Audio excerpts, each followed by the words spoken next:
Okay. I'll call to order the Yamhill County Board of Commissioners formal session for August 3rd, 2023. It is 10 o'clock in the morning.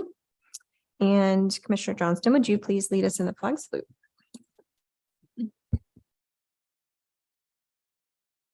I pledge allegiance to the flag of the United States of America and to the republic for which it stands, one nation, under God, indivisible, with liberty and justice for all.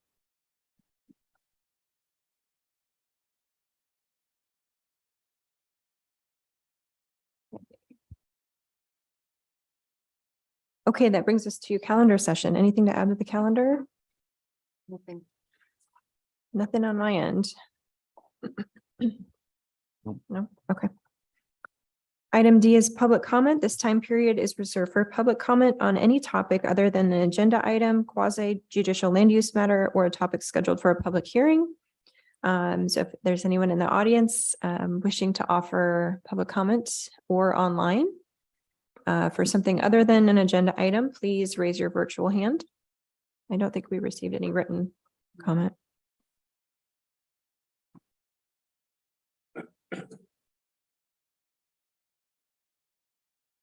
Okay, hearing none. We will move on to item E, department update, and we are joined today by our Public Works Director, Mark Lago. Welcome, Mark. Morning, Mark. Good morning. Good morning. All right. Since my last update, we've had some key hires in our manager staff. Tara Williams took a position within finance, and so now we have a new office manager, Michelle Hubbard. She's been with Public Works for 6 months, and she actually came from payroll in the finance department at Yamhill County. And before Yamhill County, she worked as an office manager at McMinnville Plumbing. We also now have a new fleet manager, David Wright, who'll be starting on or before September 11th. David has over 18 years experience in heavy duty vehicle repair, maintenance, and fleet modifications, working for a Daimler custom truck service, where he started out as a diesel mechanic on the floor and worked his way up to operations supervisor. So we're excited to have him come on board. We also have a new vegetation management supervisor, Nick Wilkinson. He has 5 years experience totaling working as an environmental specialist and arborist, and spent 5 years as a wildland firefighter. He also has a degree in resource conservation in the forestry area. He's already established good working relationships with Soil and Water Conservation District and the vegetation management community. One of his main focuses will be the Mercury TMDL implementation plan. On to some projects. All the roads in the 2023 overlay projects have been completed. In the spring at Albertson Road, we removed all the soft spots in the top half of Albertson and replaced it with compacted gravel. And then we put a 3-inch lift of asphalt over the top of that when we did the overlay projects. Due to the overlay, now we have 2 or 3 inch lip on the sides of the roads of the shoulder area. So Public Works crews have been busy putting all the shoulder rock back in. It's been a slow process, but by the end of the day, we'll only have a couple more roads to be done. And also because the roads are newly overlaid, we're going to be striping the roads within the next three weeks. We're working with Marion County to help stripe those roads. Also, 2023 chip seal roads will start the first week of September. So Public Works crews are busy hauling chip rock to staging areas around the county. Now on to bridges. Deer Creek Park Road Bridge is complete, and that gravel road is paved from Gopher Valley all the way to the park. Next bridge we have is Gopher Valley Road Bridge construction. Will start August 24th. The bridge will be closed until the 27th, so a 7-day closure. We've mailed out flyers to the residents. We have a little bit on our Facebook page, a website. We contact emergency services, and we even have a sign on the bridge so people can know it's going to be closed for 7 days. There is a detour that they'll have to take during that time. After that work is completed, actually August 27th, we'll work through the middle of September, putting guardrail and barriers up, a little bit of asphalt work with that project. Another bridge here, we got Pike Road Bridge is 90% designed, Construction will start in the summer of 24. That bridge is located about a mile outside of the city of Yamhill to the northwest. Patty Lane Bridge and Railroad Grade Bridge replacements. Those are all our timber structure bridges. Those are going to be funded under the Infrastructure Investment Jobs Act, that IIJA grants, and ODOT will be running those projects. And hopefully design will start this winter on those two bridges.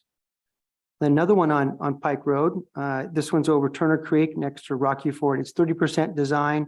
This one is a little unique because we're going to try to use the existing abutments that are there now and just take the bridge, top portion of the bridge off and put a new bridge right on top of that one.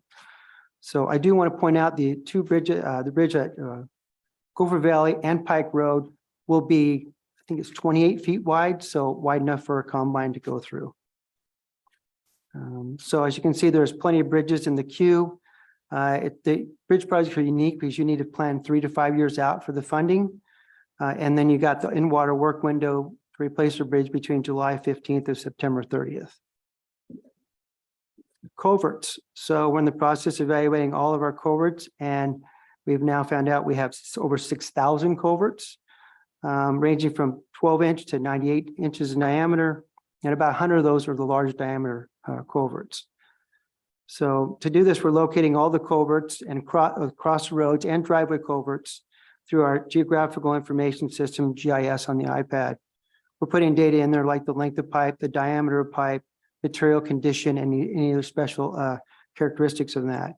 We're about 60% done on all of the, locating all those right now through GIS. We're making good headway there. Our first large culvert we want to replace is Stiller Mills Road, which is just to the north of the city of Yamhill. That's currently an 8-inch diameter pipe, but some culverts are fish bearing, and which requires Fish and Wildlife to get permitting. And because of the possible future fish migration, we have to design the pipes bigger. So like, for example, Stiller Mills pipe will have to be a 16-foot diameter pipe, squash pipe. And so one thing to remember, once you get up to 10, 20 feet, it now becomes a bridge, even though it's a culvert. So we're having some challenges there with the new requirements. So just to clarify, that's going from an 8-inch. Or 8 foot, if I said Oh, my 8 foot, mistake, okay. 8 foot. Slip of the tongue.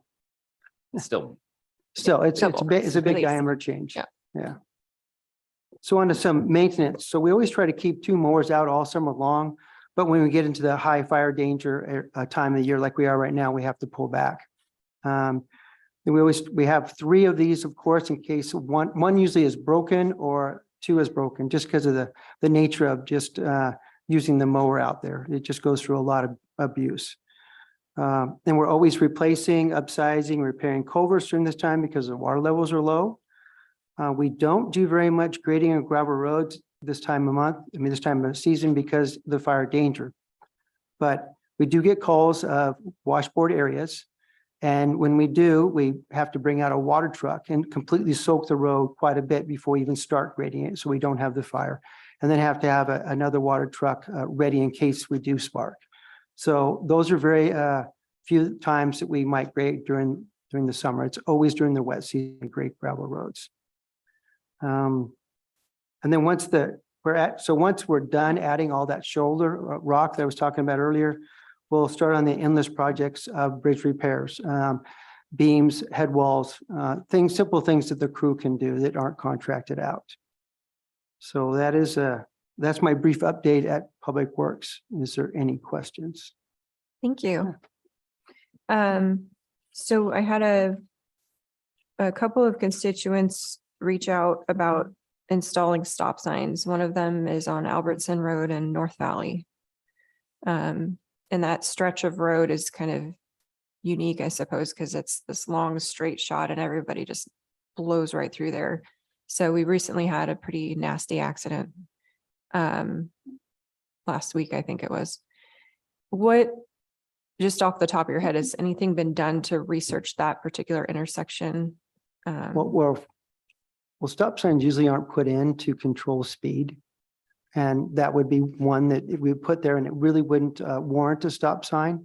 But we have put flashing beacons on at least Albertson, because when I first got here, there was people blowing through that intersection coming down Albertson or Going through North Valley down the right. hill. Yes, Oh, and okay. not seeing that. We also have rumble strips coming on each side of the intersection there on Albertson. I can't remember the other road on the other side all of a sudden.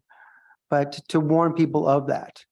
I want to think that we have a flashing sign warning an intersection on North Valley as well.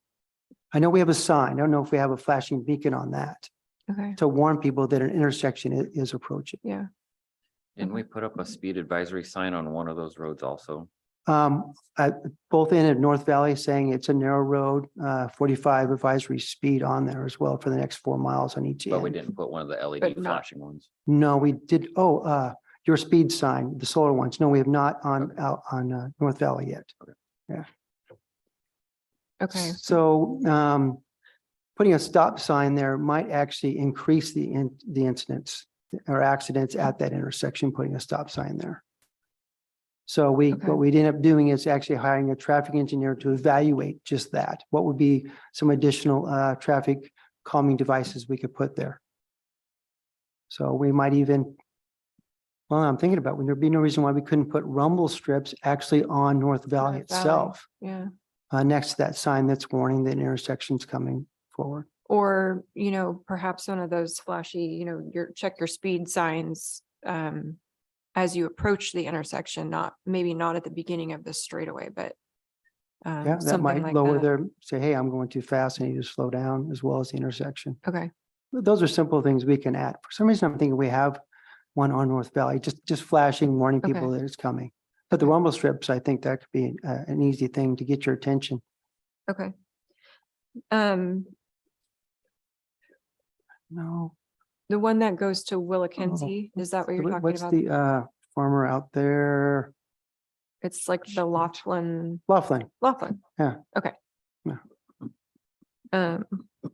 The other question I got was from a constituent who has asked, now I think all three of us, for speed signs on McDougal Road. Just any speeds limit sign. There's nothing there, and so people blow right through there. So I don't know if that's been a topic of discussion. Well, to put up a change of speed, you would have to go through the ODOT process. So if there's no sign there, it is 55, even though it would be, I think, difficult to do 55 on McDougal in certain areas.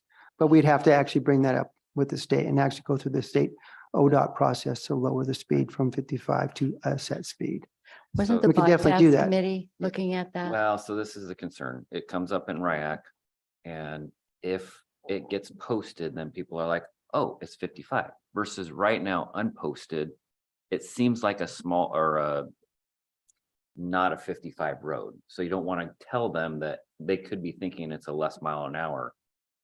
And then actually posting 55. Now you have people going 65. It's this, it was a balance of, do you actually post it? What we can do is do maybe one of the LED advisory speeds on there, but Yeah, we could have that's. the- RIAC has talked about the McDougal. I don't know how anybody goes over 55 on that road. Oh. You're gonna be, People. That's a find ways bumpy to do ride. anything. Yeah, that's true. well, and I think the concern is that reality is people are going over 55, Yeah. right? So, I mean, you can try and deter them maybe from not posting a sign, but I think that the people who live along there know what's really happening, Right. so. We can post a 55 sign, right, and make our own and post it. Yeah, yes, without we ODOT's we permission. could. And I also could actually apply to ODOT for a speed reduction. Okay, Couldn't you use something that you used on Bell Road? Flashing lights. Oh, yes, we could use a flash. We can even have advisory speed, rough road, the next Yeah. 4 miles or whatever it is on there. And maybe even some of the corners, you can put that, when the advisory sign I'm talking about is that the yellow or Yeah. orange. Those can be posted and we post that up all over. And that has actually helped a bit as well. It Yeah. wouldn't hurt at all to do that. okay. Yeah. And we don't need ODOT's permission for any of that. No, none of that. ODOT permission, if it's that basically the black and white signs. Okay. Yeah. Because I think isn't Stoller the connector to there? Well, Stoller's in the middle coming And those are like, what, 35 or something lower, I thought. The speed, anyway. I could Um, definitely look into putting those up. That would be an easy fix, really. Okay, that Low seems to be hanging a fruit. consistent complaint. And I saw him at the fair yesterday and he's brought it up again, so. Okay, well, we'll look at putting some Um, of those advisory signs up there and maybe your speed solar sign on there as well. Okay. Yeah, and maybe maybe we can reach out to him and just say, do you want to be a part of that discussion? I'm sure that because they see all the traffic that goes through there, where the main problem Yeah, is. they're gonna know quite a bit that goes on there because I know during the meeting that we had with Parkway Committee for the redesign of McDougal's, they were involved in that and they had information that the design committee had no idea Yeah. about of traffic pattern. Right. There's actual traffic pattern and then there's what people do. Mhm. And they're going down, making a right-hand turn onto 99 and then make this quick little U-turn to U-turn. head Yeah. Yep. towards Newburgh. Yeah. So they were not aware of that, but Oh, I see it all the time. the businesses on McDougal knew exactly what people Mhm. do. So yes, that would be Okay, good to have them involved. If you could send me his information, I could Yeah. set up a meeting with him. yeah, sounds great. Okay, any questions for Mark? No, Oh, just there- thank your crew for the work they've been doing. You're driving on some of the roads in the eastern part of the county that they have been working on. So it's hot and they're out there and we appreciate it. Yes, right. I will give that message. Thank you very much. Thank you. With our bridge and culvert replacements, do you feel like we're on schedule with that?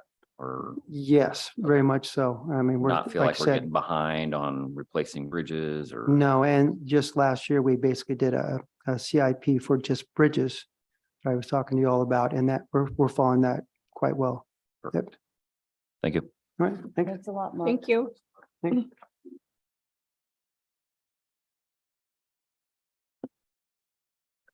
Okay, item F is work session. We have nothing today. Item G is our consent agenda. We have quite a few items on the consent agenda, minutes, checks for the fair, surplus. I had a quick question on the surplus. So we have these things from the sheriff's patrol and marine units, and I think we are selling them in order to buy new technically. Does that sound familiar? Okay. Oh, welcome back, Mark. That's why I was staying around. Those, if you're talking about the ones that are for the Marine Board, The boat trailer, Yeah. the jet ski. so those funds have actually been already through, so the Marine Board has actually given us the title on those, but Okay. we need to take that money and spend it back into the Marine Board. And that's already been spoken for, I think, for some engines and other changes to the Marine Board boat. It's actually in a letter that I have. Okay, Yeah, so these are surplus items and then we're required because of the funds that were used to purchase these, that the funds have to go back into the Marine Patrol. Correct. So these are being surplus and then the proceeds will go back to purchasing the items that Mark talked about. Does it have to be the purchase of items or can it be extra patrols at Rogers Landing? What needs to be put to a physical thing like a boat or jet ski. I'm assuming these are old, so we have other ones that are newer that we're using. Yes, Okay. Yeah. So we've been storing, this is what we've been storing.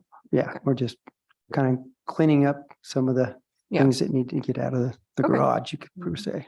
That makes sense. Thank you. Thank you. And then some contracts here. I noticed that one of the contracts is for the Provoking Hope needle exchange program. I don't know if technically I have to pull that out of the consent agenda, but No, I have some information if you'd Okay. like to discuss it. okay. I can share it with you before you pull it off, or do you need to pull it off for discussion? I was mainly interested in just updated data. What kind of data are we getting from them in terms of effectiveness and, Oh, well, the only data I have is really because I had asked Lindsay. I thought this was a pass. Typically, the CCO was paying for the whole thing. yeah, And she said, for the most part, most of it does go to straight through, but some of the funds are used to support a nurse who does wound care.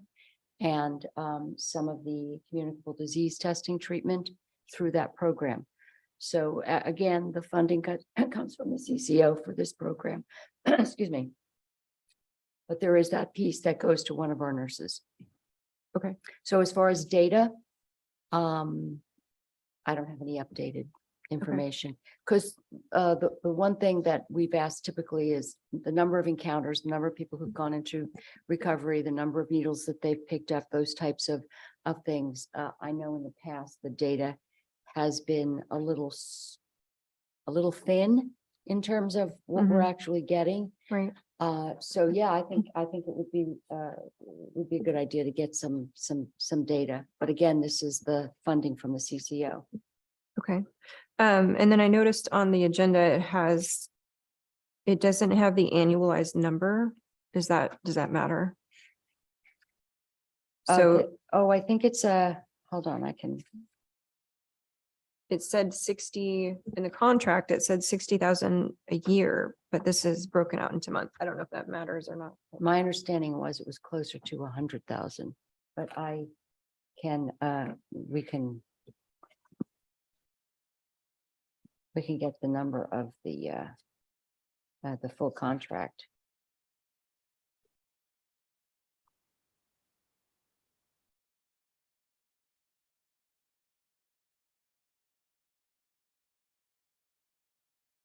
$19,277. Yeah, the memo says $60,874.56. And then this is broken out on the agenda per month. So I don't know if that just got changed later or if we need to revise it. Okay. While we're on that subject, can we post when we're changing a number? Don't post just the change number, but post also what it's being changed from. Because I went at least through what was in the packet. It seems like I'd have to go find the old original amendment number 10 agreement to find what the original number was versus if we can just post it in this.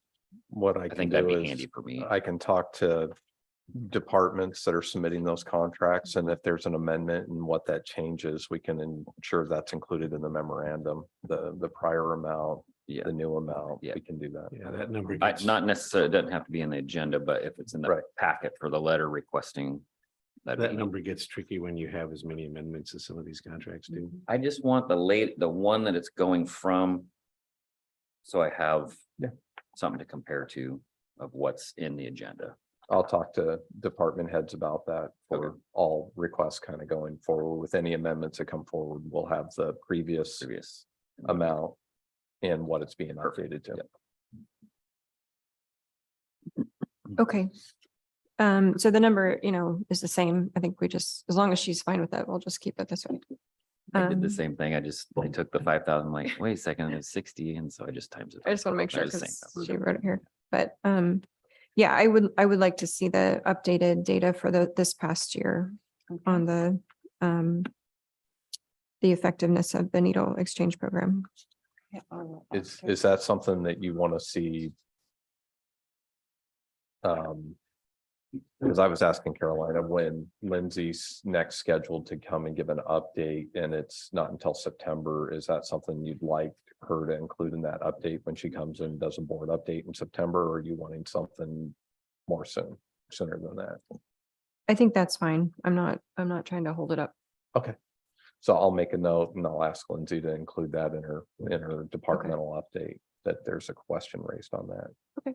And more specifics, broken down in terms of numbers of encounters into recovery, needles collected, needles dispersed, and then the regarding, wound care and communicable disease. What are we seeing in terms of what we're encountering when we are making those contacts? Okay.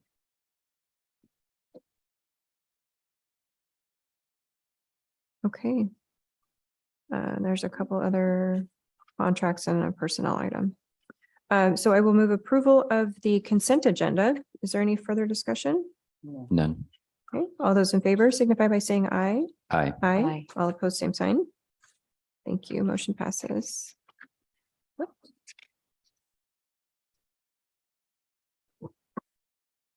Okay, item H is old business. H1 is consideration of approval of a board order in the matter of adopting findings for a prior decision approving planning docket number C-21-22. A request for business use of an existing structure as a short-term rental, tax lot number 2436-01600. The applicant was the Steppen Family Reserve LLC, and this is continued from July 6th of 2023. We'll move approval of H1. Is there further discussion? None. None. Okay, all those in favor signify by saying aye. Aye. Aye. Aye. All opposed, same sign. Motion passes. Thank you. Item I is other business. It looks like we have one of the attorney for item I7 on here, and considering the fact that I1 will probably be a lengthy discussion, I'm going to bump up, as long as Mrs. Kellington is okay with that, I'm going to bump up the item I7, and we can bring Wendy on. So I7 is consideration of a request to withdraw the board's decision for planning docket number E-02-23, board order number 23-247. And welcome, Mrs. Kellington. Great. Thank you very much for having me and for Can you hear moving us me up a okay? bit. Yes. Can you hear me okay? We can't hear you, so we're just checking our speakers here. Oh, there we go. Can you hear me now? Yes. Hooray, perfect. Thank you very much for moving me up a bit on the agenda and letting me talk. Hopefully this doesn't take very long. We represent Scott Picker, the applicant below, and you made the appropriate decision to approve his request for an agritourism work. As you may or may not be aware, the Friends of Yamhill County appealed that decision to LUBA, and there is a particular procedural rule that LUBA has that says that if you choose to do so, that you can withdraw that decision for reconsideration at any time before the record is due, which worst case, depending on how you calculate timelines, would be tomorrow. So this is time sensitive for purposes of reconsideration. And one of the things that you can do in reconsideration is to acknowledge that an appeal was filed and to take a look at the decision and decide whether more robust findings of approval make sense. I think that they do. I think that the Friends of Yamhill County have made reasonably clear that they want to take a run at the county's application of its standard that requires that an agritourism event be necessary to support the farm uses on the property. I think, as Director Friday explained to you in the public hearing on June the 8th or 9th of this year, that this, of all the cases, is a very robust one that has good evidence about, the Longhorns, and I mean, you heard it all, the situation that there's this need to have these events in order to make the kind of farming that's going on Scott's property viable. And but the findings are not as good as I would like them to be, to go to LUBA on that topic, especially when Friends of Yamhill County, I think, has been pretty clear that they want to take a run at how you apply that standard. And so I request on Scott's behalf that you agree to withdraw the decision for reconsideration and allow me to work with Director Friday to provide more robust findings of approval and present them to you at a meeting in the coming weeks for your readoption. And then once that happens, if you agree to do that, you would then send a notice to the parties, and Friends of Yamhill County can re-appeal if they choose, or they can decide that this case, in fact, does meet all the standards and watch for a different case to challenge. So that's all this is about. I'm available for questions if you want to ask them. Okay, thank you. So Christian, I just want to make sure I'm clear on our role. So we're being asked to withdraw our approval of the current findings and not, Right. okay. And, but not reopen the record, just withdraw the current findings and then go back to the,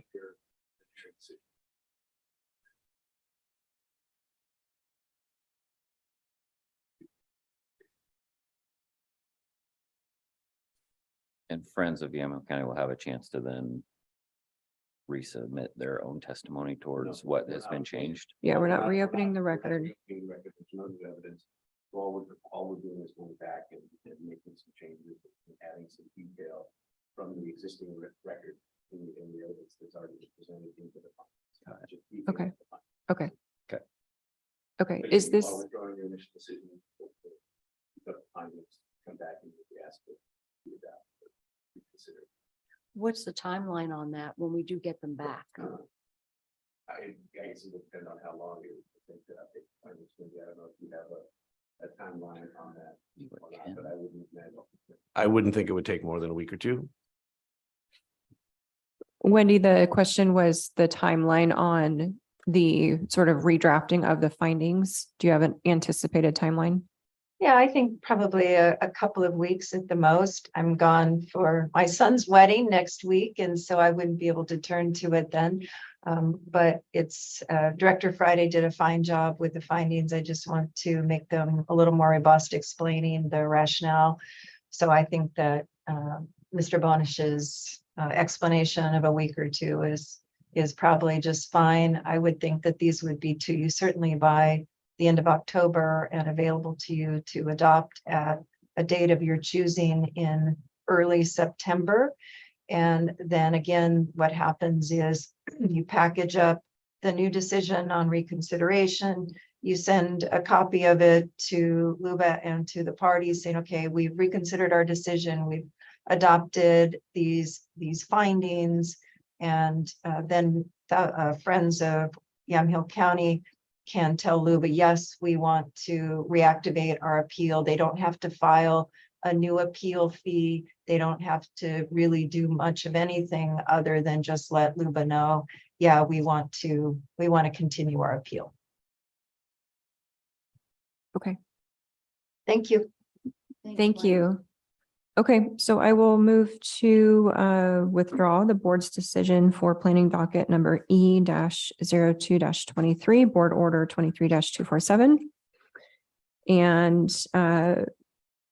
not reopen the record, but direct staff to work with Mrs. Kellington to beef up the findings. Is there further discussion? None. None. All those in favor signify by saying aye. Aye. Aye. All opposed, same sign. Great. Thank you. Motion passes. And thank you, Mrs. Kellington. Thank you. Wendy. Thank you. Okay, so now we will jump back to item I-1, which is consideration of approval of a grant agreement between Yamhill County and Mid-Willamette Valley Community Action Agency to implement investment strategies approved by the Yamhill County Board of Commissioners to add 30 new early care and education workers to the workforce and add 146 to 240 new childcare slots in the amount of $2,130,000 effective upon full execution and shall expire 12 months from that date. So commissioners, you have a copy of the draft agreement. And this is the sort of extension of the discussion that we had a couple months ago about how to go about dispersing our just over $2 million of ARPA funds that we put in the bucket of childcare. I have some questions about the contract and just some general observations, but I want to make sure if anybody feels like kicking off the discussion, please do. Chair, maybe we can ask Jenna to come We also up. have Jenna here Yeah, to answer any questions as well. and Jenna, if you can give us your name, we can have that for the record. And your title. Good morning, Commissioners. My name is Jenna Sanders. I am the Program Director for Childcare Resource and Referral of Marion, Polk, and Yamhill counties, and we are a program of Mid-Willamette Valley Community Action Agency. Sorry, Okay. there's lots of Jens and Jennas and. Yes. You're Jennifers. fine. I added an A to your name, so my apologies for that. Thank you Yeah. for being here. Yeah. I just wanted to ask you real quick, yesterday House Bill 3005 was signed. Yes. And there's, I believe, $15 million in that bucket. I'm not entirely sure, but in any event, I was wondering how that would factor into this contract from your end. The short answer is I'm not sure where they're going to distribute those funds and what that's going to look like. I have not heard it. They're still trying to figure out the whole the new Department of Early Learning and Care budget overall. And so I know that some of those funds were earmarked for shovel-ready projects. And so I am not clear if all of those funds have been earmarked for that or just a portion of them. But we are constantly looking for new investments in all three of our counties, but also especially Yamhill County. So, I mean, I think that there are some things happening, including that bill, but also we have a partnership with the Willamette Wine Foundation, who are doing fundraising to try and start a demonstration, family childcare in a low-income housing unit here in Yamhill County.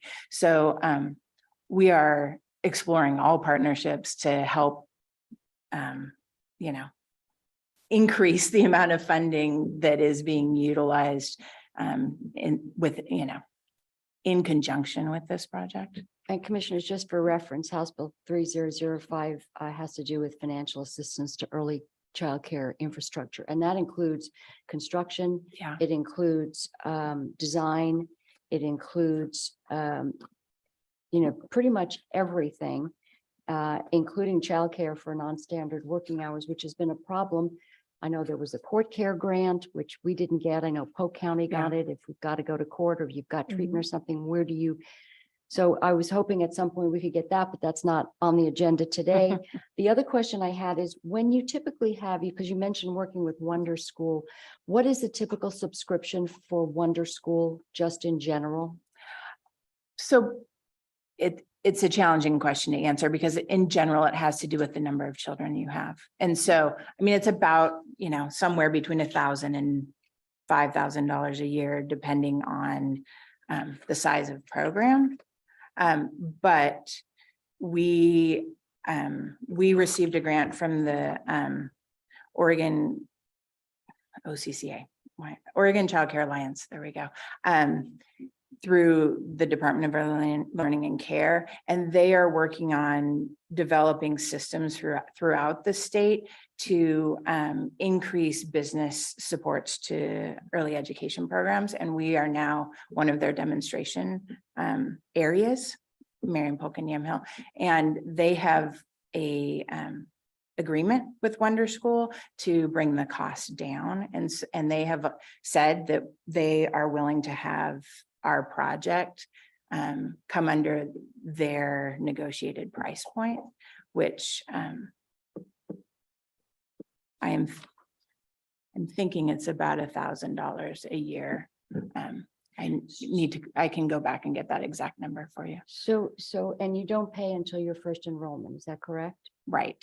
Okay, the other question I had was for a municipality or government agency to enter into a contract with Wonder School, is that typically the same price that you would pay?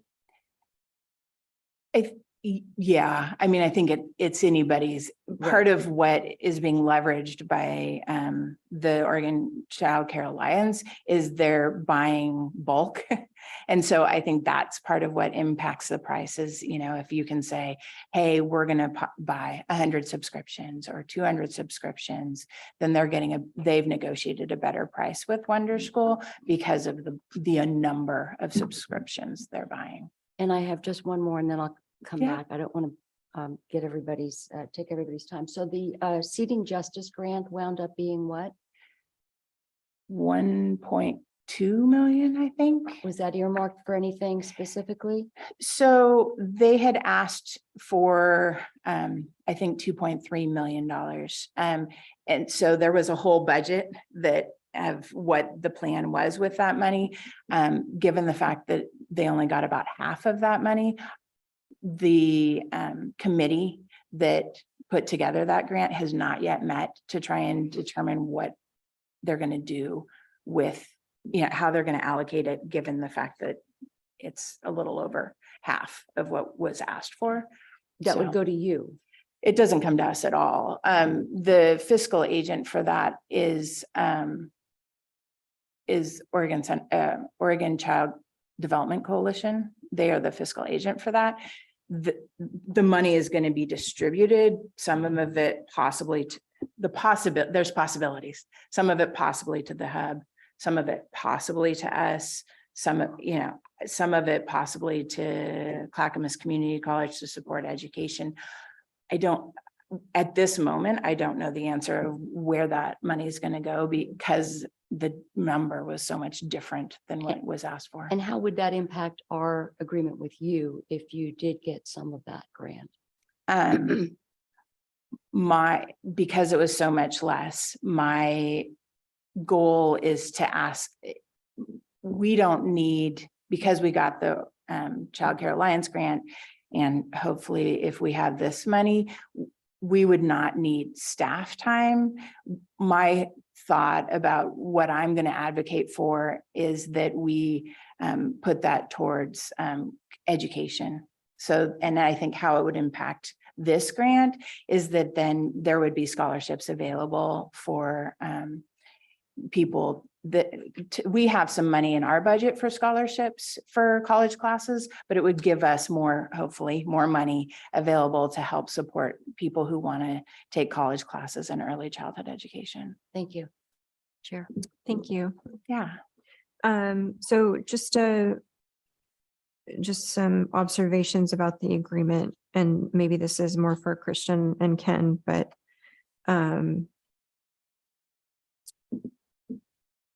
the language around the deliverables, I think for me is concerning because it is not, it's not really specific enough for me to be comfortable with it. A lot of the wording is we're intending to do this. Our goal is to do this. But when we are spending over $2 million on a program, we expect to see it. So I think that the language of the contract needs to have a little bit more teeth in it in terms of the deliverables. I also didn't see, because I wasn't very familiar with your group. And Yeah. so as I was doing my research on the group, it appears as though Mid-Willamette Community Action Agency is essentially our YCAP, only it's our YCAP for Polk and Marion County, right? Yeah. So yes and no. Mid-Willamette Valley Community Action Agency is the YCAP for Marion and Polk. And we have additional departments that serve other counties Okay. in ways that do not compete with YCAP. Okay. So the reason that Child Care Resource and Referral is Marion, Polk, and Yamhill counties is because that's what Willamette Education Service District covers, the 3 counties. So that's sort of our natural area that is consistent with other educational services in our area. And so we cover 2 hubs. One is Jen Rector and the CCO, the Yamhill Community Care Organization, their early learning hub. And then we also support the Marion Polk Early Learning Hub. And Okay. so that's how you got us, is they are our backbone agency, but we're not in any way trying to compete with YCAP. Where early learning is our area for this region. Okay.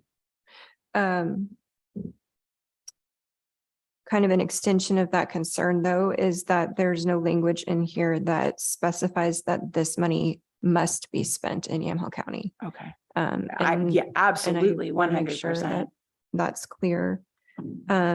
Has Marion or Polk County invested any ARPA money into childcare for their hub for that side?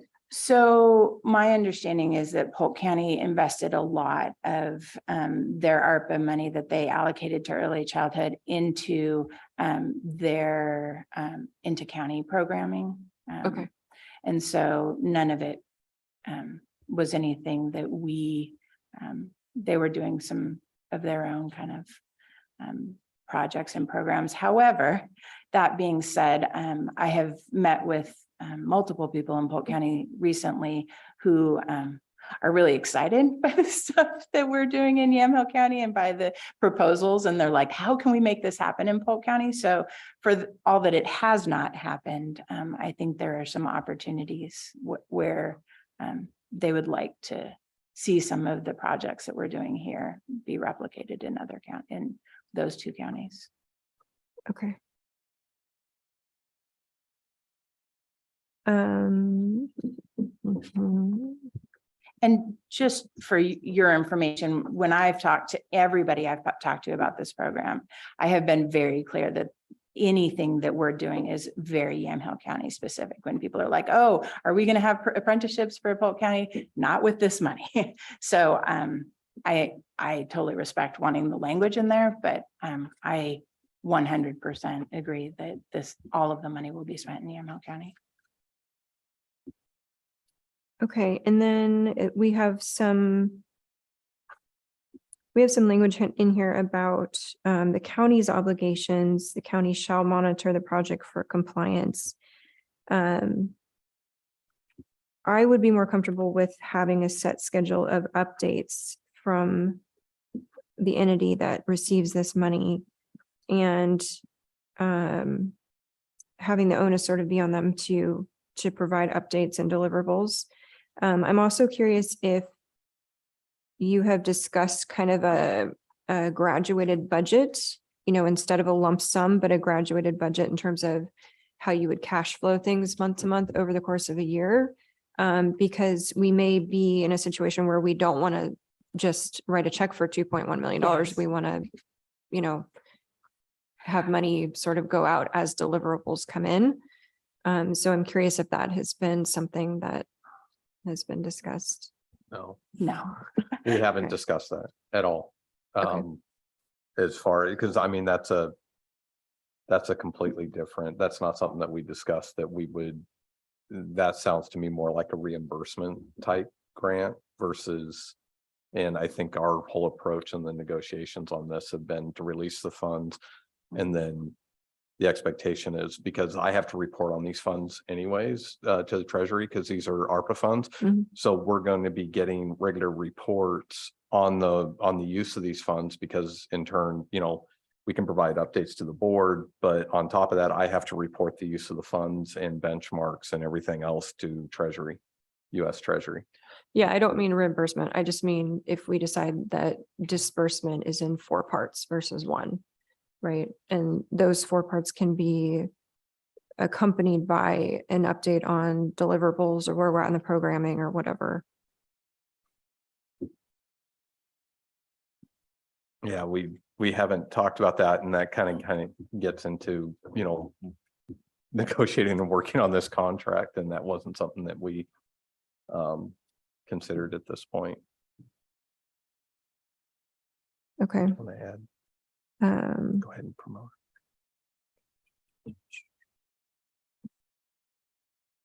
And then towards the end of the contract, it says, I think this is number 15, it's the last item, but it says time is of the essence in recipients' performance. I think we need to be very specific about our language. So, that's where I kind of get into having a set of deliverables and dates where we're presented with updates is probably the safer route there.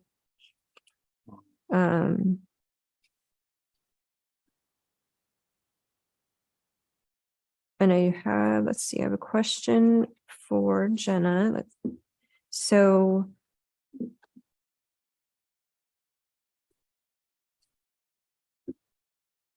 the center, Yes. that you've discussed is the intention is for, well, the expectation is that it's going to be cited in Yamhill County. Yes. When you talk about let's see, startup capital to get businesses off the ground for 10 family childcare startups or It's 10 family childcare and 2 centers. in 2 centers. Okay, so I guess I'm confused about what those are in relation to the center that is budgeted. So we kind of, when we came and presented to you originally, there's sort of 2 parallel tracks that overlap a little bit, but are somewhat separate. So the center, the goal for the center is to serve children, absolutely, but also to serve as the apprenticeship center. And so that's that chunk of $650,000. The other piece of what our goal is to do is to support new people either expanding or starting both family childcare as well as additional centers. And so that's the 10 family childcare plus 2 centers and their stipends to help them with startup costs. So it would be a total of 13 programs that we would be supporting. They're just slightly separate, mostly in amounts of money, but they would all be getting the business supports and the Wonder School and all of those, so all 13 of them. Okay. And then as part of the language, it also says that the allowable use of funds would be rent and mortgage payments and other fixed overhead costs. That makes me a little bit nervous because if someone is investing in this kind of business, I want to make sure that they have sustainability. I can understand. Yeah. I totally understand dealing with permitting fees and stuff or supplies or wages even, because we've talked about helping boost wages and making sure that they can do that. But so the challenge right now in the early childhood world is that in general, there is a month to 3 months to maybe 4 months, depending on what's going on with the program, where they're trying to get started, they're trying to get licensed, they're trying to get fully enrolled so that they're sustainable.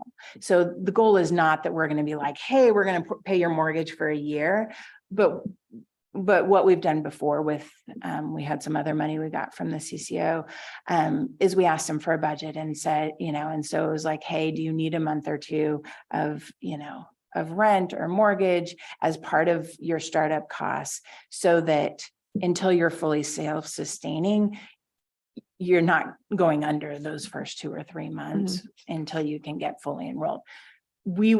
Part of the whole piece, the whole struggle, and why we ended up in this place is that we're looking for people who love children. In general, those are not business people and they don't know how to budget. The large majority of family childcare programs don't even have separate accounts for personal and business.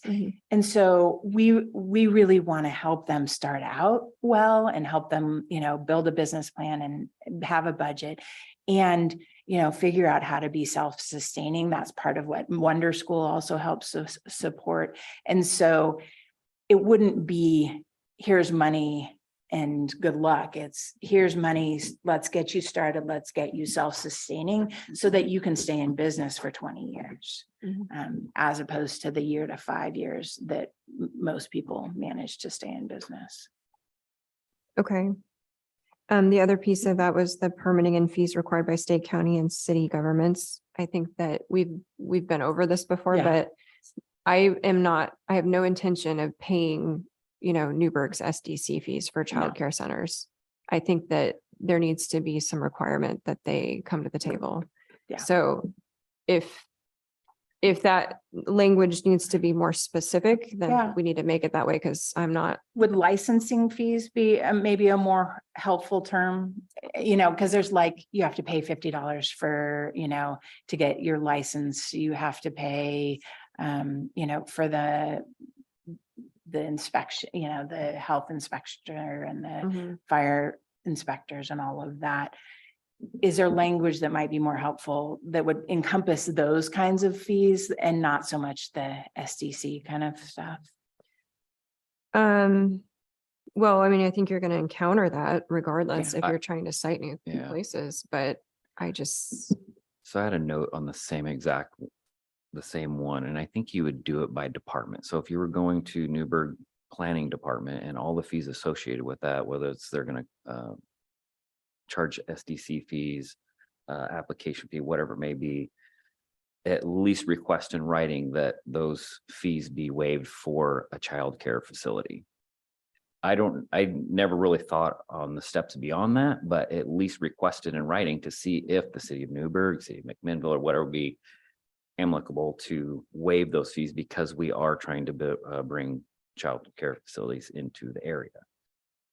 right, I just don't want to be in a Yeah. situation where somebody wants to cite something in Newburgh and the SDC fee is $250,000 and they're Agreed. not willing to waive it. 100%. And Yeah. then the county is having to Yes. pone up, $250,000. Yep. So I don't know how we get past And that. maybe we put language that says fees with the exclusion of SDCs, or, I mean, I agree. I mean, it is not, it's not getting us necessarily where we want to go Mhm.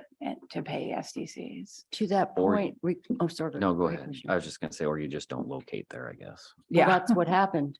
You know, Well, But that's part DCI of the problem, so. it is part of the wound up problem. going from Newburgh at their facility to McMinnville, and Newburgh was left not only for their employees, but the rest of the community without that because of the Yeah. SDCs. So basically, to that point, if you're talking about citing childcare facilities, does that necessarily mean that it's prohibitive?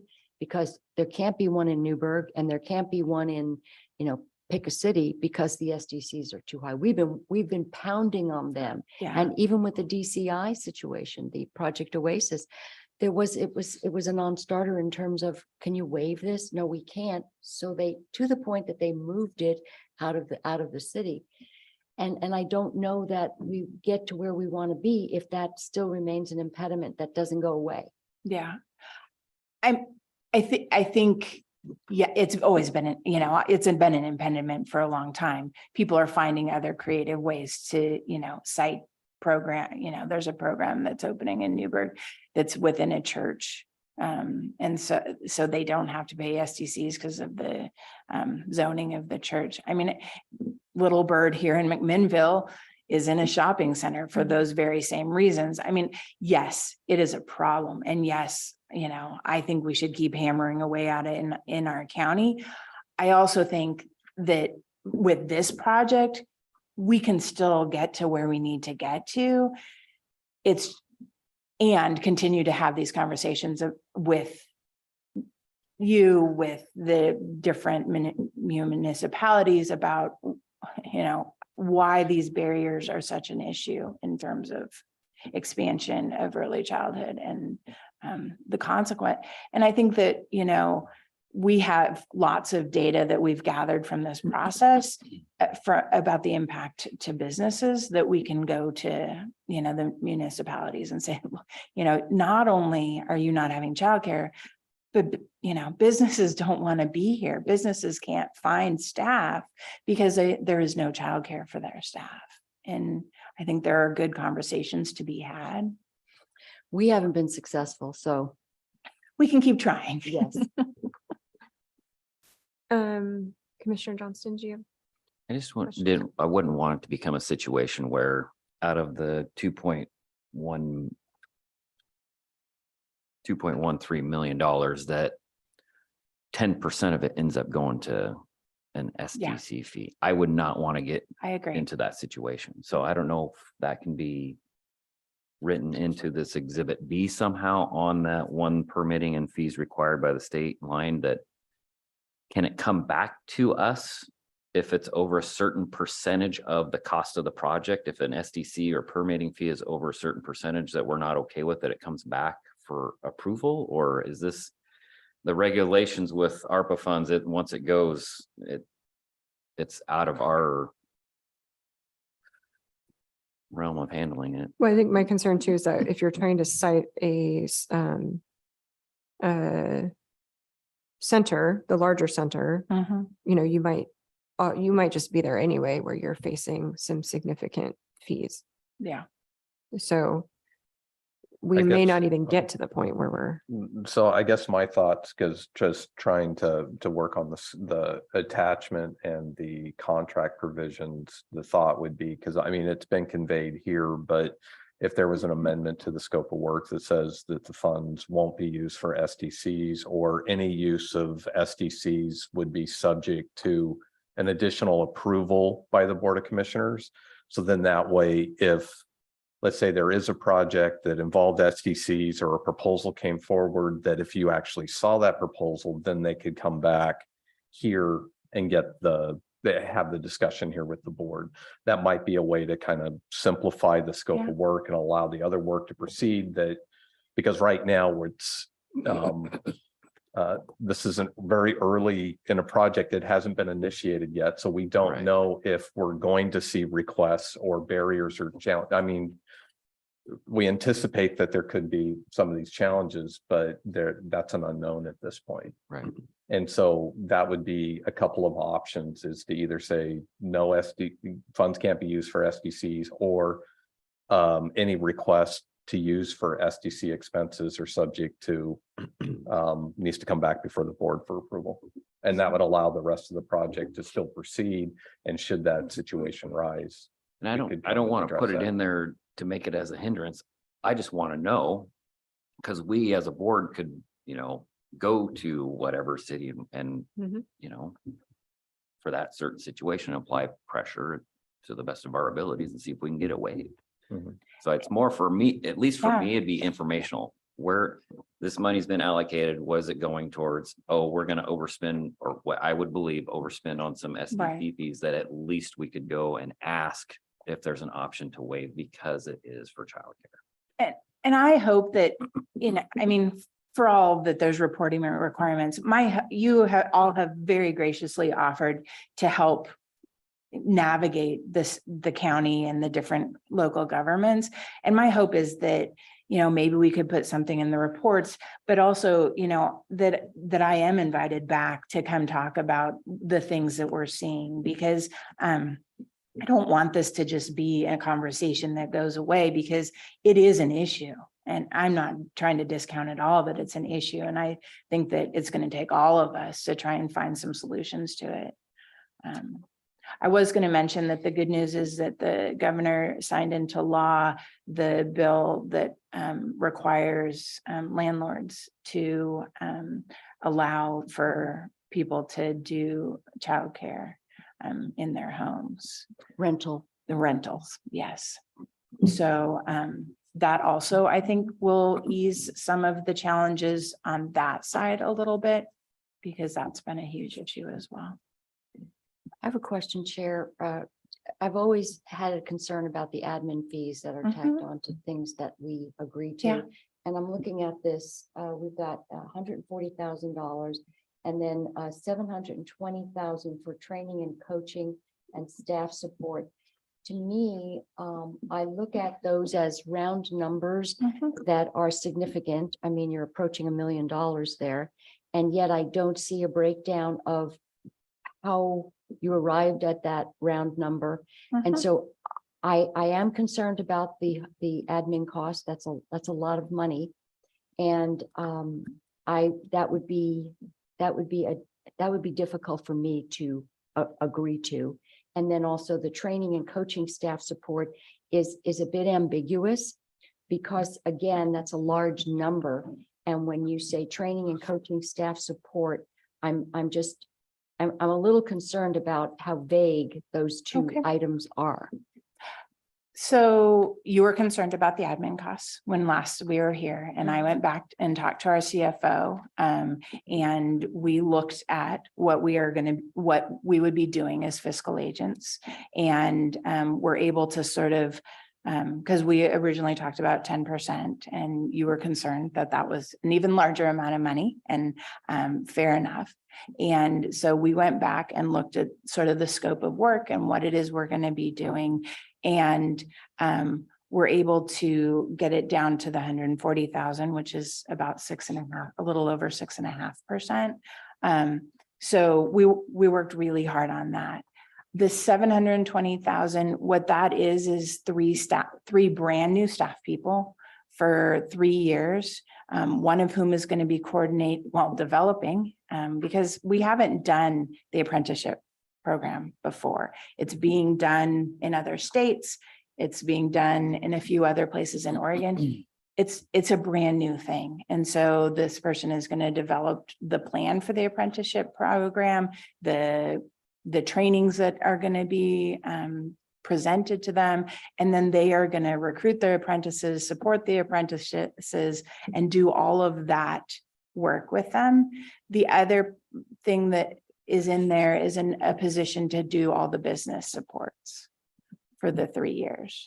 Business supports for those 13 programs and any other programs in Yamhill County that they have the bandwidth, but in the short term, those 13 programs that we're giving grants to. So how does Wonder School factor into that if they are also doing business support? So Wonder School is more it's a software. Right. And what we are going to do is have a staff person who is helping walk them through developing. But so Wonder School, you can put children in, you can put money, you can put Payroll. expenses You can do in, payroll. you can do payroll. But it all requires a fairly high level of not high level, but it requires some support to get people there. So part of this, what this person will be doing is helping those programs understand that, but also with the budget, with the business plan, with, what it is that they need to be collecting for tax just helping them understand the business side of that, as well as, helping walk through, how, what are the SDAs and can we write letters that request fees be waived, and helping them walk through the processes of startup. And so the goal is that person will really help them get to that point, get to the point where their businesses are sustainable with a lot of support on the side that most people don't have the skills for. Thank you. Yeah. And the Oregon business, the Oregon Child Care Alliance has also offered to make available all of the trainings and technical supports that they've allocated for the other grant that we got to this person as well. So we would be working with them to help increase the level of supports that we would be giving. Thank you. Yeah. So if we had these three and I'm in my head, they're dedicated employees because it was to Yamhill County, but then you have another county that is coming in, maybe wants to do a similar program. All of the legwork and monies that were spent with these employees to establish those programs, would there be some sort of fee or structure to pay partially for the development of those programs from another county that wanted to basically buy the blueprints? Yeah. That would go back towards the funding of our portion of this program. Could there be something? I'm not asking that it comes back or be credited to the county, but at least be put towards Yamhill County's portion of the program that's being developed to expand it even more beyond the 2.1 or. I think that absolutely, I think that part of the goal with both of, with this project, with both these positions, is that we make them sustainable, right? That we demonstrate that these are things that can make change in early systems level change in early childhood. And so I think that my thought about some of the answer to that is that in what we do, we are hoping that we can demonstrate to other funders, to the early learning division, that we have developed some models that work, that will then bring more funds into Yamhill County to continue to sustain these projects. And so I do think that maybe not directly, but that there will be benefits to Yamhill County in the long-term sustainability of these projects. Okay. Yeah. And just on a side note about that, we have been doing a project for the last 6 years, where we have been running statewide webinars for early learning, out of our agency, out of the kindness of our hearts, because it was a passion project.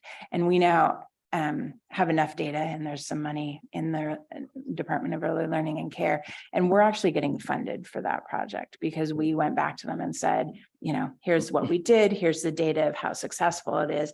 This is why it is necessary to our system, and they are funding it. So we do have some history of being successful in doing things like that. How many childcare slots have you created? For just in general? Anyone? It's our, I don't know. I mean, that's what we do every day. I mean, I don't know. So that would be a fairly easy number to come up with if you do this every day Yeah. and you've done this, then what are the receipts? I hear you. I mean, I could tell you that I can give you more information about like the numbers of trainings we've done to get people licensed and all those kinds of And that's things. not what I'm asking. Fair enough. We are in the business of supporting people and starting programs. We don't start programs. Correct. But then having done that, you would Yes. be able to say, we've got 5 childcare centers or 5 additional providers, and they Right, do 3 right. kids each, and there's Right. 15 kids. And so we have seen that this trainings and, Yeah, yes, you know, meetings have generated people, places for people to bring their children. And that's the object of the game here. Yes. So, you know, I think the thing is that after a while, I know personally, I'm going to say I get a little bit jaundiced when I look at government spending and government programs where we spend a lot of money on meetings and programs. But really, at the end of the day, to Chair Bershauer's question, how many people did we have gotten clean because of the needle exchange program? Right. How many people went to the hospital and got a wound addressed because we were out there giving them a clean Yeah. needle? Those are the types of things. Otherwise, we're just shoveling money out the door. It's other people's money, and at some point it dries up. I'm a little reluctant when I see these amounts when we really don't have any receipts. And that to me is going to be at the end of the day. Again, the wording in here talks about our intention is to do this. And you know, and I'm just going to try to think private sector here. If I were, let's say, a headhunter and I were tasked with finding a CEO or something, I can tell you all day long that I've been looking and calling around. I don't have anybody to bring to you. Again, intentions are great. We know that they pave all kinds of roads, but to me, I really kind of want to see receipts. And that's why I'm reluctant to raise my hand and say that I would approve this. what to you would constitute sort of, I mean, I hear what you're saying, and you know, there's all kinds of complications to sort of giving, you know, I could tell you, you know, a year ago versus now, how many programs we have in Yamhill County. There are some huge complications to feeling like we've made progress in terms of, you know, effects of COVID and economy and all of those kinds of things. So, I mean, I think, you know, I can tell you all the programs I work with, you know, I can, you know, Little Bird was somebody who benefited from the money from the CCO in order for them to get open here in McMinnville. But, and we supported them. You know, I don't know. I mean, I'm happy to bring you data. I'm happy to That'd give be you great. information. What would be most helpful to you in terms of data that would be? Well, I can speak for myself. Okay. I don't have a deep knowledge of your history, your program history. Yeah. So, you know, what are some of the things you've done Okay. in a broader sense, but also specific to Yamhill County? What kinds of programs, you know, that you've set up, and what does that look like? Are you in a supportive role most of the time with childcare providers? How many people have you trained, right? How many Right. people have you brought into the profession? Okay. How many actual childcare slots have we seen increase? You mentioned DCI and Little Bird, Mhm. what specifically was your role there versus, because that was kind of a complicated thing, but Yeah, it was. I would love to see that too. Okay. It's always great when you're making these kinds of decisions to have that kind of data. I think from setting aside all of the technical stuff in the contract, I think from a budgetary standpoint, we would benefit from having maybe some more granular breakdown of like the Okay. training and coaching staff that Commissioner Sarah talked about. Yeah. And then, like I said, that graduated, I call it graduated, but basically a month-to-month budget over the course of 12 months, which is what this agreement is for. That probably will be top end heavy, right? Because you're Right. making significant investments. That's okay. I just want to kind of see how you guys are thinking you need to cash flow this project going forward.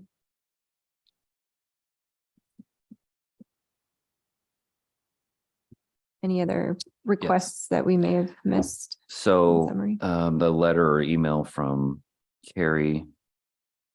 And it says MWVCAA will also provide administrative oversight for any grants funded by this project. That doesn't mean that we're also not having our own oversight of that, correct? We haven't just shifted that to MWVCAA, right? Well, that's the whole intent of releasing the funds and doing that. And then our oversight with this is the contract that we would have in place.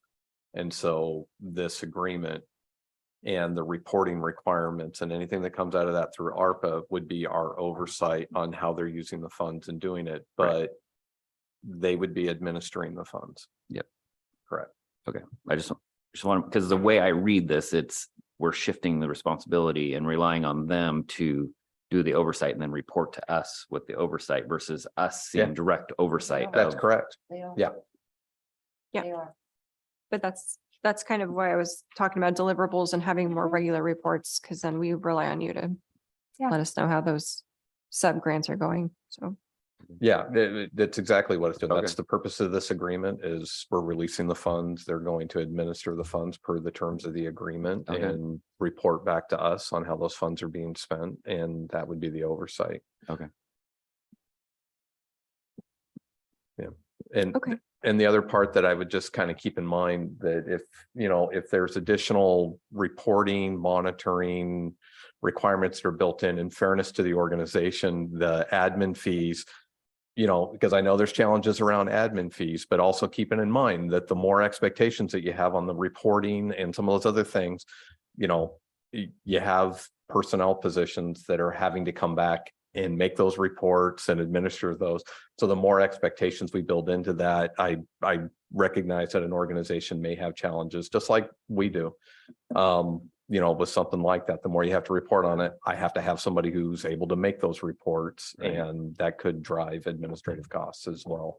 But, this is a partnership, and, the intent of this is to release the funds to implement this project and then report back to the county. And I have to do my reporting to the treasury, and if there's additional information or reports that the board wants, we can work with them, because we will be providing oversight just like we do every contract that we have in place. Every contract that's on the agenda is much in the same way. We provide oversight to those, so. Okay, so it sounds like we have kind of a list of follow-ups. Okay. So we'll start working on those. And if there's not going to be any action taken on this, if there's specific provisions, because, I was trying my best, I think we were trying to take notes through this. But if you have individual, because sometimes we were jumping around a little bit with the terms of the contract and the exhibits that were attached, if there's specific areas of concern, it might be helpful if each commissioner, if you want to share those with me, so then that way we can, if it's a certain line or you want to see an expansion. I think we got the basic concept and some of the larger concerns, but I want to make sure that we're not missing something that was maybe a little more finite or in some of the terms and agreement. Sounds good. Okay, so we will follow up and do we want to pick a date to follow up on this item or give it a couple weeks and then we'll see where we're at in terms of follow-up?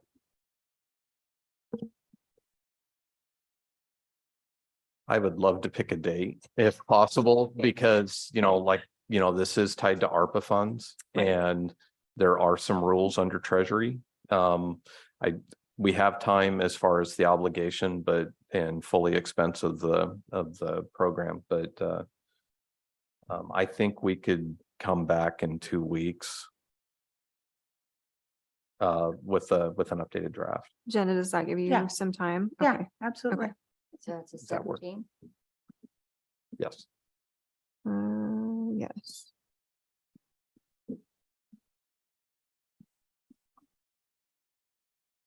Okay, so we will move continued discussion on item I1 to August 17th. Thank you for coming Appreciate it. and Thank answering you. Thanks for questions. your patience. Absolutely. Okay.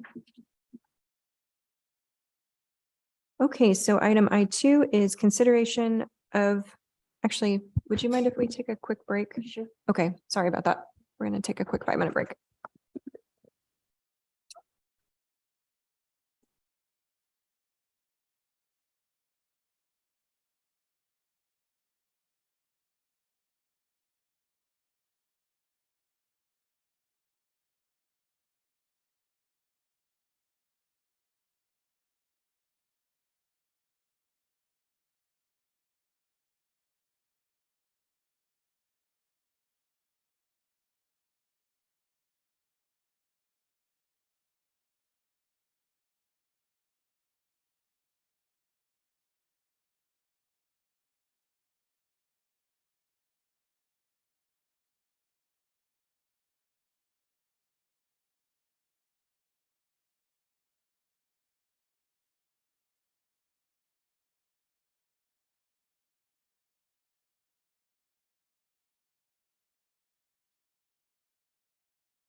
Okay, we are coming back from our break. It is 11:27.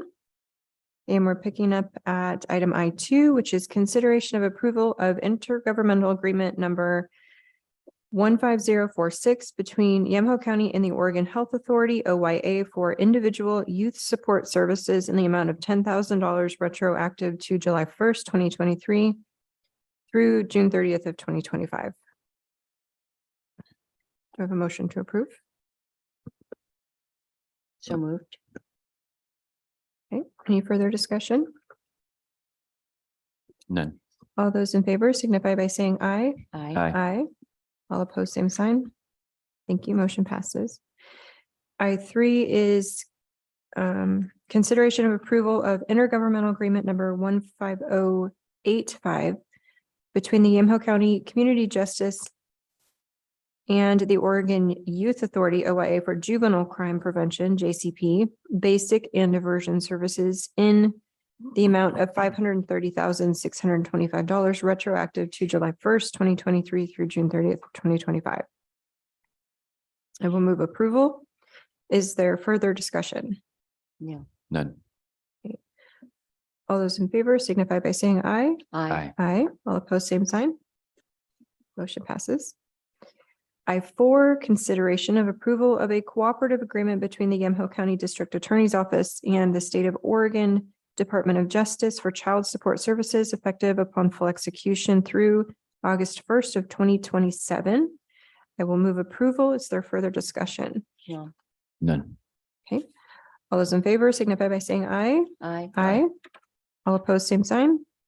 Motion passes. I5, consideration of approval of intergovernmental agreement joint cooperative procurement number 23253 between the Yamaha County District Attorney's Office and the State of Oregon Department of Justice for parentage testing services. Is it parentage? Okay. Parentage testing services price agreement effective upon date of full execution. Move approval, Chair. Commissioner Starrett moves approval. Is there further discussion? I just have a quick question that somebody could just follow up later, but it sounds like we hardly ever use this service. But it brings in federal funding to the tune of almost 400 and some odd $1,000. What if it's needed, right? If it's, in other If words, it's needed, you if we can need to use that access those funds for- from the federal. paternity Got it. tests, Okay. I guess they're calling it parentage tests. Got it. I'm good. Okay. Did we have a motion? Yeah. Commissioner Starrett, okay. If there's no further discussion, all those in favor signify by saying aye. Aye. Aye. All opposed, same sign. Great, motion passes.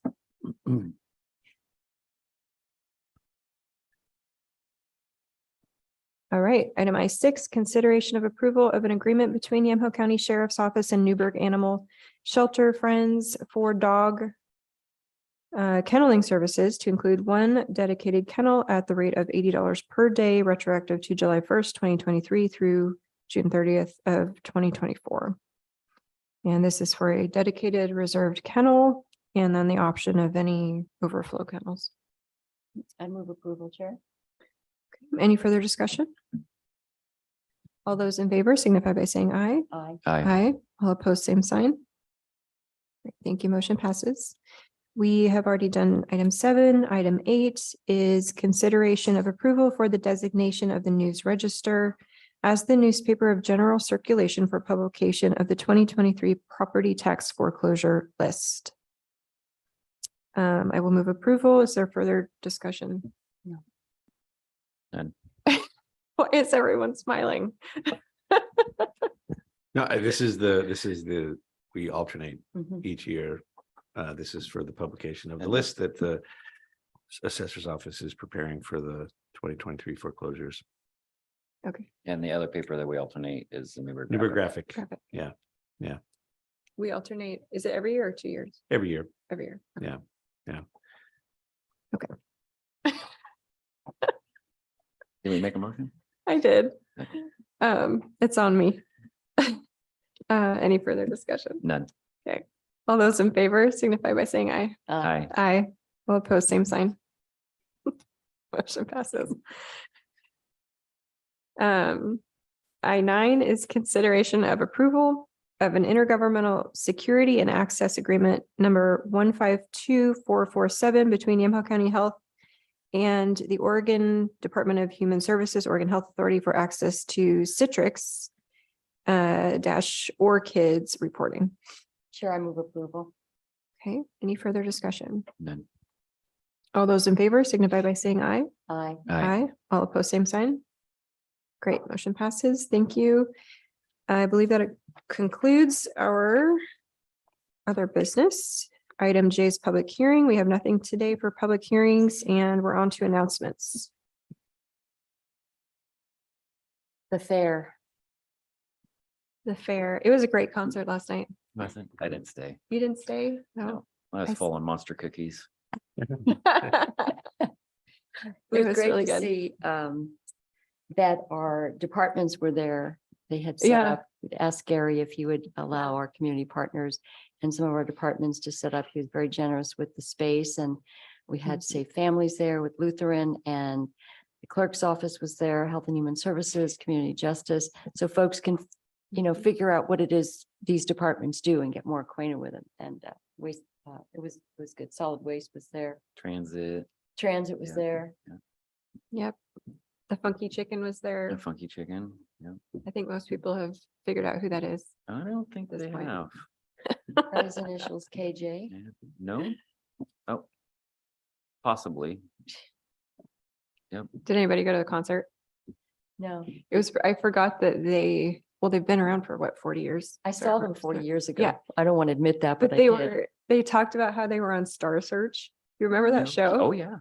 They were on Star Search and they were one of Ed the McMahon.